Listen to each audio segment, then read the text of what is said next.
अस्सलाम वालेकुम। बहुत अजीज़ बेटियों, दो बातें आपको बतानी थी जो मुझे पूरा यकीन है कि अगर वो आपने अपने बच्चों को सिखा दी आहिस्ता आहिस्ता प्यार से बार बार क्रिएटिवली रिपीट कर कर के, तो उनकी लाइफ में कुछ बेसिक सी चेंजिंग्स आ जाएंगी। कौन सी दो बातें, कौन बताएगा? तहरीन की टीम से कोई निदा, या दादू से नूर जहाँ, या सईदाबाद से कशिश बेटी, या कोई और? कौन कौन बताएगा? अच्छा, आप सोच रही होंगी कि सर आपने बता, आपके जहन में कौन सी दो बातें, हमें क्या पता, बहुत सारी बातें हैं, वो तो भाई अच्छी अच्छी बातें। तो चलें मैं खुद ही बता देता हूँ।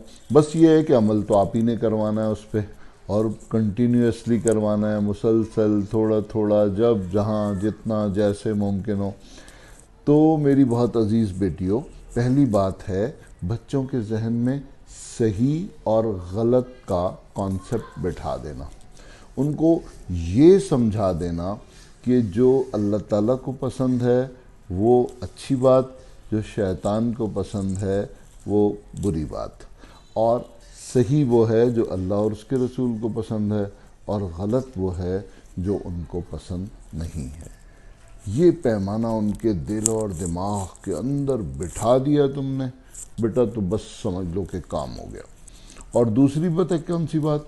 दूसरी बात ये कि हमेशा ज़रूरियात और ख्वाहिशात में फ़र्क करना बच्चों। ज़रूरियात बहुत थोड़ी सी होती हैं और फ़कीरों की भी पूरी हो जाती हैं, और ख्वाहिशात कभी बादशाहों की भी पूरी नहीं होती। तो कनात की ज़िंदगी अगर तुमने उन्हें बेटा सिखा दी ना बच्चों को इसी उम्र में, तो इनकी ज़िंदगियां बहुत आसान हो जाएंगी कि ज़रूरियात की तरफ जाओ, ख्वाहिशात को जन्नत के लिए छोड़ दो।